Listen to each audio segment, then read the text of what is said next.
Welcome again to SCLC Today. We're so happy that you chose to tune in again. I always say we won't keep you no more than 10, 11, maybe 12 minutes, but we have something to say. And just thank you and my producer, Mr. Rick Clear, always doing an outstanding job. And we get a lot of compliments on that as well. So let's just talk about last week when I was in Connecticut with my lovely wife. My wife and I spent 4 days in Bridgeport, Hartford, Connecticut, as well as New Haven. Met with a lot of distinguished people. U.S. Senator Dick Blumenthal, had a great meeting. For 2 days, he showed up at our events, and quite an honor to meet such a class act of a gentleman, a statesperson, a statesman. He's more than being elected to a public office. He cares about the people. And thank you, U.S. Senator Blumenthal. My wife, oh my Lord, my wife, we was at Yale University across the street at Bethel AME Church, Church. My wife, along with several other persons, and particularly with her speaking on Women's Day at Bethel AME Church. And she got a little fire in her. And I just thank her for that fire because the church received her very well. My first opportunity to see Yale University in the spirit of the physicality of that institution. What a great institution. I mean, they own the city. Yale University Hospital, Yale University Drugstore, Yale University Restaurant. I mean, it was quite an encounter. And the people, let me just say, my good friend, Reverend Carl McCluster, who is an alumnus of Yale University, invited us along with the community there. We just had a great time. We're going to have an affiliate chapter there in the Hartford Medical Center. Met a lot of the people there that's involved with the employment of minorities and African-American businesses. Man, had a job fair. Dr. Bernard Lafayette and Mr. Charles Albin and Chuck Albin, they actually did a workshop remotely. I was there at the church in terms of the training aspect of the Kenyan philosophy. Right there in Connecticut, in terms of Bridgeport, or right next door, Pacer College at Bridgeport, University of Bridgeport, right next door. I was able to speak to a luncheon. Ladies and gentlemen, it was very intriguing and exciting and motivating. And thank you to all of the citizenry that participated in that tour that the First Lady, my wife and I had to meet you all, and the Mayor of New Haven. Just fantastic opportunity to work in the future with those institutions, including the city of New Haven, on the Kenyan philosophy. Want to talk about briefly none other than Judge Katanji Brown Jackson did an outstanding job in the Senate. Of course, you had some people grandstanding. Don't forget, ladies and gentlemen, they are grandstanding, but she held her own. They tried to turn it into a trial, and it was only a Senate confirmation hearing.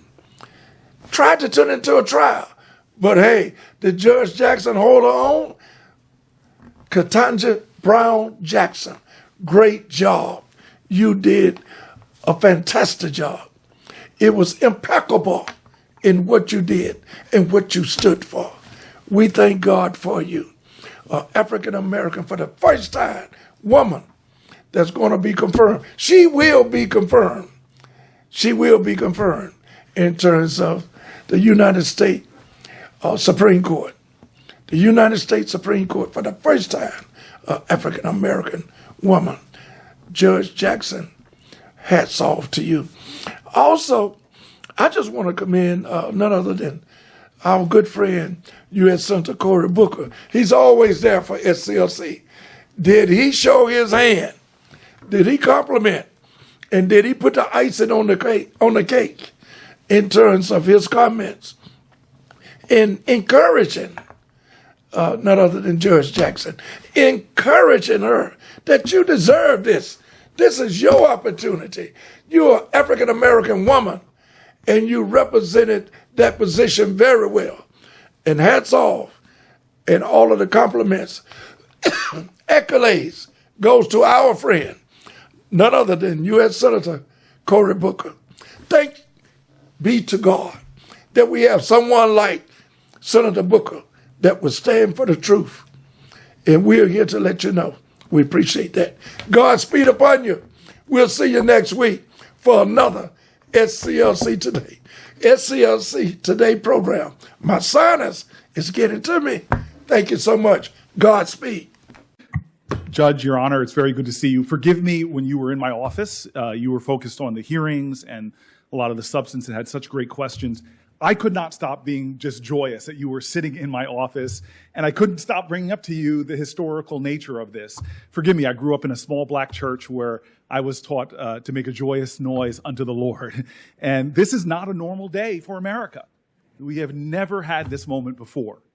And I just want to talk about the joy. I know tomorrow in the coming hearings we're going to have tough, hard questions, but please let me just acknowledge the fact that this is not normal. It's never happened before. The Senate is poised right now to break another barrier. We are on the precipice of shattering another ceiling, another glass ceiling. It's a sign that we as a country are continuing to rise to our collective cherished highest ideals. I just feel this sense of overwhelming joy as I see you sitting there, as I see your family sitting behind you. You know, the greatness of America is that these imperfect geniuses at our founding founded a nation different than any before in human history. It wasn't because we all prayed the same or looked the same. They put forth in a constitution the best hopes for humanity. And the story of America, I think, is a testimony to this world of what diverse people can achieve. It's been said by so many of my colleagues about the fact that we have had 115 Supreme Court justices. And we shouldn't diminish the accomplishments of mostly these 108 white men. They were extraordinary patriots who helped shape this country. But now we are seeing, to the highest court in our land, a hopeful day like this, that so many of the people, so much of the rich talent of our nation, who could not scarcely ever dream of sitting on the Supreme Court, now we are showing that we will indeed go deep into the waters of our nation and pull forth the best talent. Extraordinary legal talent comes from all backgrounds. I know that in our nation, for the 200 plus years of our history, there have been extraordinarily talented black people, men and women, Muslim men and women from the founding of our nation. We've seen extraordinary indigenous men and women, all who probably could have added to the greatness of our courts, but they were denied that opportunity. I believe we say these words, justice for all, but there are many of people who feel those words have been diminished by the lack of representation, the lack of avenues for talented people to ascend to our courts. But fortunately, thanks to the sacrifices of all Americans, people on both sides of the political aisle, we have begun to see more and more diverse Americans slowly get on to our federal courts. My family celebrated that. I was born in 1969, the year that President Johnson nominated Thurgood Marshall, the first African-American to serve on the Supreme Court. It shook the wonderful foundations of our nations, and he became a symbol to all of us, black and white, of what a Supreme Court justice can be. And then Ronald Reagan, 1981, roughly 200 plus years since the founding of our nation, put Justice Sandra Day O'Connor. That was not a normal moment. It was a moment to rejoice. And now we've seen President Obama put Justice Sonia Sotomayor, the first Hispanic, on the court. And what I'm seeing in this Congress, my colleagues and I, doing is we are opening the doors of diverse talent to our federal courts in ways we've never seen before. Think about this. President Biden has nominated the first ever Article III Muslim judge to our federal courts. He nominated the first openly LGBTQ woman to serve on our federal courts. He nominated Native American and Asian American candidates who have appeared before this committee, incredibly talented individuals worthy of their positions, now act in roles to the benefit of our whole nation. They herald the truth of who we are as a country, an inclusive, multicultural nation that shows the world the promise of a true democracy. In all, over 2/3 of the confirmed judges under the Biden administration have come from groups who historically have not been represented on our federal courts. So for those reasons and more, today to me is a day of joy. I cannot tell you how happy I am. Today, we should rejoice because President Biden nominated someone that we've heard to be the 116th Associate Judge of the Supreme Court, who is extraordinarily talented and who also happens to be a black woman, something we've never seen before. Judge Jackson's nomination breaks an artificially confining mold of our past and opens up a more promising, potential-filled future for us all as Americans. It signals that this nation will draw more deeply from all of our talent and genius that will benefit all Americans. This is the America that most of our families speak of from all our diverse backgrounds, an America where anybody can achieve anything, not because of the color of their skin, but because of the content of their character. And God, I can't wait for America to find out more about your character. When the next generation behind us looks at the highest courts in the land, this ideal will be made more real in even just the faces of the nine. You bring this wealth of experience that's exciting to me. You've seen so many parts of our legal system. But I just want to talk about your role as a public defender because that too is unprecedented. I have a friend that just was at the prayer breakfast here in Congress, Brian Stevenson. He has this saying, he says, we have a justice system that treats you better if you're rich and guilty than if you're poor and innocent. I'm not sure if most Americans know that 80% of those who go before our nation's criminal courts can't afford an attorney. To this end, a public defender should be looked at as one of the most honorable roles within our judicial system, and yet we have never had a public defender or anyone who served as a public defender on our highest court. And it, unfortunately, is very lacking amongst all federal judges. You wrote, Judge, that the role of the public defender made you a better judge. You said it gave you a chance to, quote, help people in need and to promote core constitutional values. Well, the Sixth Amendment right to the assistance of counsel is guaranteed regardless of wealth and despite the nature of the accusations. I honor that more than you know as someone who started in legal clinics at Yale. I had my empathy expanded. I had my understanding of the struggles of my fellow Americans in ways that shaped my entire professional career. I love the fact that you have been a bridge builder in so many ways. You have the support of Republican-appointed judges and Democratic-appointed judges. Heck, you were confirmed by the Senate in a bipartisan manner 3 times. I love the fact that you have the support of civil rights lawyers and our largest police organizations like the FOP. It is a testimony to what this nation needs more of. People that will find ways not to accentuate the lines that divide, but try to find more ties that bind us together. Let me go one note more personal. Back to you sitting in my office.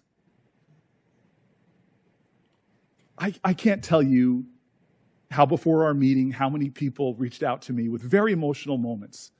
You know, my mom's deltas. I heard from many Lynx sisters. I cannot tell you what it meant to me. So when you came to my office, rarely, I was a little kind of nervous even. And then you started talking about your family and your parents. I want to tell your parents, you and I have something in common. We're both around the same age. Both of our parents graduated from HBCUs. My dad Mr. Brown, Dr. Brown is also an Eagle. He went to North Carolina Central just like you. And they came to D.C. My mom worked in the D.C. public schools, Mr. Brown, just like you. And your story, the more you talked, Americans from all backgrounds know what it is to be underestimated and looked down upon when they told you were too ambitious for wanting to go to Harvard. You were a mom that faced career challenges at your private law firm. How many women can relate to that? The more you spoke about your personal story, the more I know it is an American story that folks from all backgrounds can relate to. But there's something that really moved me. Behind you and your family is your daughter, Layla.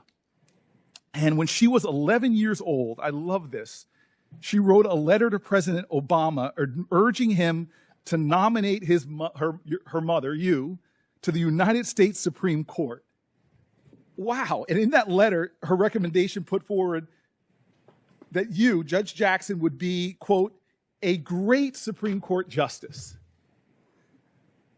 I suspect after these proceedings, and please God, after your confirmation of the Supreme Court, something new will happen in America. That letter from your daughter will not be exceptional.